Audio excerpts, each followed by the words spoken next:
साथियों, स्वागत है आप सभी का एक बार फिर से मेरे चैनल पर और यहाँ पर अभी आपके लिए एक बहुत ही इम्पोर्टेंट अपडेट है। जिनके पास वैलिड जीआरएफ है और पीएचडी करना चाहते हैं और जिनके पास नहीं भी है, किसी एक अच्छी इंस्टीट्यूट से पीएचडी करना चाहते हैं, तो उनके लिए ये बहुत ही इम्पोर्टेंट अपडेट है। जो कि अगर आप एनएआई यानी कि नेशनल इंस्टीट्यूट ऑफ इम्यूनोलॉजी, जो कि डीबीटी की एक one of the best institute है, ऑटोनॉमस इंस्टीट्यूट है, और जिस तरीके से आपको पता है कि किस तरीके से आजकल एक एरा चल रहा है, कह सकते हैं कि इम्यूनोलॉजी का, तो बहुत ही इमर्जिंग फील्ड है, बहुत ही ब्राइट फ्यूचर है।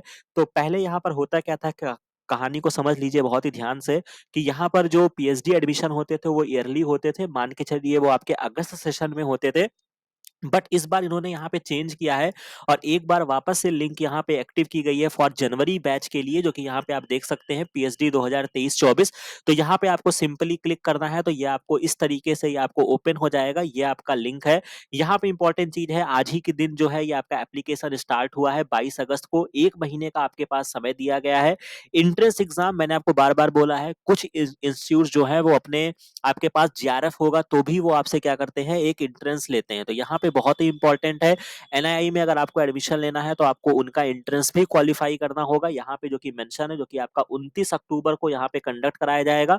और जो भी बच्चे शॉर्टलिस्ट होंगे उनको इंटरव्यू के लिए 27 नवंबर से 5 दिसंबर के बीच में आपको बुलाया जाएगा। तो ये इंपॉर्टेंट है। बाकी यहाँ पर एडवर्टाइजमेंट हो जाएगा, यहाँ पे आपको रजिस्ट्रेशन करने के लिए ऑनलाइन करना होगा। और ये आपका पीएचडी प्रोग्राम के लिए आपकी सारी नोटिफिकेशन यहाँ पे मेंशन है। अब आपको क्या करना होगा, सबसे पहले हम यहाँ पे डिटेल नोटिफिकेशन को देख लेते हैं, जो कि यहाँ पे मेंशन है academic for PhD program 2023-24 winter session के लिए यहाँ पर है। और यहाँ पर जो है किस किस ब्रॉड एरिया में काम होता है उस बात को मेंशन किया गया है। बेसिकली सारा काम इनका इम्यूनोलॉजी से रिलेटेड या उससे उसकी आसपास ही सारा होता है, बट उसके अलावा भी chronic disease, molecular and cellular biology, structural biology, इन सब पे काम होता है। मिनिमम क्वालिफिकेशन जो है वो आपका क्या क्या मांगा है, तो आपका मास्टर्स होना चाहिए, जो कि आप बायोलॉजी वगैरह में होंगे तो आप फिट हो जाएंगे। इसके अलावा 60% आपके आपका जो मार्क्स होना चाहिए वो आपके बैचलर डिग्री में होना चाहिए। ठीक है, ये बहुत ही इंपॉर्टेंट है। सॉरी, 60% आपका 10+2 में होना चाहिए और बैचलर डिग्री में आपका 55% होना चाहिए। ये आपका जनरल कैटेगरी के लिए यहाँ पे बताया गया है। तो ये बहुत ही इंपॉर्टेंट है, क्योंकि अगर आपके बीएससी में अगर आपके परसेंटेज 55 से कम बन रहे हैं तो यहाँ पे आपकी दिक्कत हो सकती है, आप इस फॉर्म को नहीं भर सकते हैं। तो ये बात आपको ध्यान रखना होगा। जैसा कि यहाँ पे मेंशन है कि आपका 60% जो है वो आपका सीनियर सेकेंडरी सर्टिफिकेट या आप 10+2 और बैचलर डिग्री में होना चाहिए, और कम से कम 55% आपके मास्टर्स में होने चाहिए। तो ये बात को आप ध्यान रखिएगा। इसके बाद यहाँ पर जो इंपॉर्टेंट चीज है कि candidate appearing for the qualifying degree examination in the current academic year, जिनका जो बच्चे फोर्थ सेमेस्टर में है वो भी इस एग्जाम को देने के लिए एप्लीकेबल है, रिजल्ट अवेटेड कैटेगरी में वो आएंगे। तो ये आपको ध्यान रखना है। ज्वाइनिंग के समय आपको अपने सारे डॉक्यूमेंट्स यहाँ पे देने होंगे। भारत सरकार के रिजर्वेशन पॉलिसी को यहाँ पे फॉलो किया जाता है, ये बात आपको याद रखना है। सिलेक्शन प्रोसीजर कैसा होता है, तो यहाँ पे आपका कंप्यूटर बेस्ड इंट्रेंस टेस्ट होगा, जो कि एनआईआई कंडक्ट कराएगा। आपका 29 अक्टूबर को है, जो कि आपका संडे को होगा। List of the shortlisted candidate को वेबसाइट पे मेंशन कर दिया जाएगा 10 नवंबर से पहले, और इंटरव्यू जो होगा वो आपका 27 नवंबर में होगा। बाकी जो भी आप यहाँ पे आप जब यहाँ पे पीएचडी करेंगे तो आपको किसी यूनिवर्सिटी से आपको रजिस्ट्रेशन कराना होता है, तो वो रजिस्ट्रेशन यहाँ पे जेएनयू के माध्यम से होगा। यानी कि जो आपको पीएचडी की डिग्री आपको अवार्ड की जाएगी वो आपको जेएनयू कराएगा।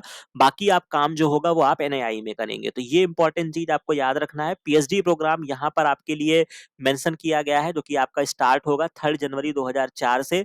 एनआईआई जो है वो भी अपनी जूनियर रिसर्च फेलोशिप फॉर 31,000 पर मंथ देता है to all the selected candidates. यानी कहने का मतलब है कि इनके पास कुछ फेलोशिप खुद की है। अगर आपके पास अपनी फेलोशिप नहीं है, अगर आपका सीएसआईआर, डीबीटी, आईसीएमआर नहीं क्रैक है, अगर उसके अलावा अगर आप इनका एग्जाम क्रैक करके जाएंगे तो भी आपको ये 31,000 रुपीज देंगे।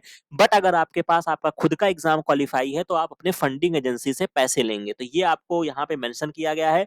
यहाँ पर आपको रेसिडेंशियल कैंपस मिल जाएगा, हॉस्टल्स आपको मिलेंगे एकोमोडेशन के लिए। जो भी आप इस प्रोग्राम में आएंगे तो वो आपके ऊपर है। एप्लीकेशन के लिए लिंक दी गई है। एप्लीकेशन का फीस है जो कि आपका 1200 फीस है जनरल ओबीसी वगैरह के लिए है, और 600 फीस जो है वो आपका एससी एसटी ईडब्ल्यूएस कैटेगरी के लिए है।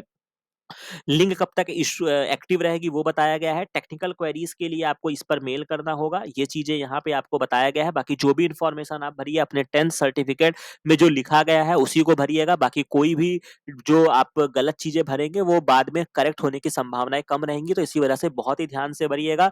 और इंपॉर्टेंट डेट्स यहाँ पे मेंशन कर दिया गया है। आपका ऑनलाइन एप्लीकेशन 22 तारीख से 22 सितंबर तक रहेगा।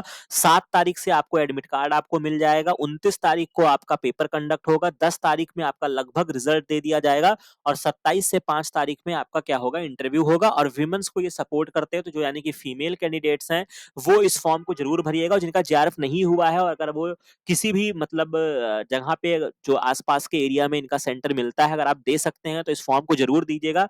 One of the finest exam होता है, ठीक है, तो इसको जरूर भरिएगा। बाकी एक्टिवेशन के लिए अगर आपको क्या करना होगा, आपको यहाँ पे जो लिंक दी गई है इस पर आप क्लिक करेंगे तो इस तरीके से आपको सेपरेट पोर्टल ले जाएगा। यहाँ पे सारी इंफॉर्मेशन दी गई है, सारी फी डिटेल्स दी गई है, सारी प्रक्रिया आपको यहाँ से करना होगा। यहाँ पे आपको न्यू यूजर पे जाके क्लिक करना होगा तो ये आपका एक्टिव होगा। बाकी अगर आपने लॉगिन किया होगा तो आप उस तरीके से कर लेंगे। यहाँ पे आप सारा इंस्ट्रक्शन, एलिजिबिलिटी, ये सारी चीजें आप चेक कर लीजिएगा, कहीं पर कोई दिक्कत नहीं आएगी। बाकी सारी चीजें यहाँ पे कुछ और भी जो इन्फॉर्मेशन दिया होगा वो आप उसको काफी अच्छे से पढ़ लीजिएगा। जो नहीं समझ में आएगा वो मेरे आप टेलीग्राम चैनल पे मेरे को मेंशन कर दीजिएगा।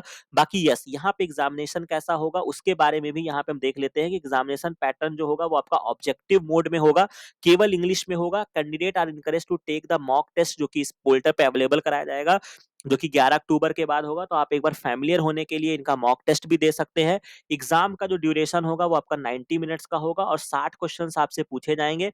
करेक्ट आंसर करने पर आपको 3 मार्क्स दिया जाएगा और 1 मार्क्स आपका रॉन्ग आंसर पे काट दिया जाएगा। तो यानी कि निगेटिव मार्किंग जो है वो यहाँ पे अप्लाई है। इसके बाद आपका जो एंट्रेंस एग्जामिनेशन यहाँ पे हो जाएगा, उसके बाद आपको शॉर्ट लिस्ट किया जाएगा।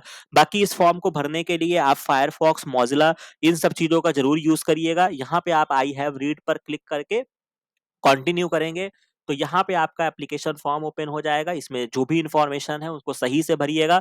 उसको भरने के पश्चात क्या करना होगा आपको, जैसे फॉर एग्जांपल वापस से गए, दोबारा अगर आपको लॉगिन करना है तो यहाँ पे आप रजिस्टर्ड कैंडिडेट्स के कॉलम में जाएंगे। जो आपका यूजर आईडी पासवर्ड होगा उसको आप यहाँ से जनरेट करके, मतलब डाउनलोड करके या उसको इसमें फिट करके आप क्या कर सकते हैं, लॉगिन कर सकते हैं। तो बहुत ही अच्छी अपॉर्चुनिटी है। एनआईआई बहुत ही इंपॉर्टेंट है। मैं हमेशा इनकरेज करता हूँ कि आपको एनआईआई का फॉर्म भरना चाहिए। बहुत सारे इम्यूनॉलॉजी के लेक्चर्स मेरे अवेलेबल हैं तो वहां से आपको मिल जाएगा। डीबीटी की प्लेलिस्ट देख लीजिए। तो ये बहुत ही अच्छी अपॉर्चुनिटी है। जो बच्चे अभी रिसेंट में डीबीटी जीआरएफ क्रैक किए हैं या फिर उसके बाद अगर आपने सीएसआईआर या यूजीसी क्रैक किया है और अभी कुछ ही दिनों में मान के चलिए आपका आईसीएमआर का भी रिजल्ट आ जाएगा, तो ये आपके लिए एक बहुत ही बेटर अपॉर्चुनिटी है। तो ये इंपॉर्टेंट अपडेट थी। बाकी इसके अलावा भी कोई भी जो इंपॉर्टेंट चीजें होंगी वो आपको समय पे इस चैनल पे बता दिया जाता है। तो इस चैनल को सब्सक्राइब करके रखिएगा, अपने दोस्तों के साथ शेयर करिएगा। बाकी कहीं पर कोई समस्या आती है तो उसको बताइएगा। मिलते हैं नेक्स्ट वीडियो में नेक्स्ट इन्फॉर्मेशन के साथ। Thank you.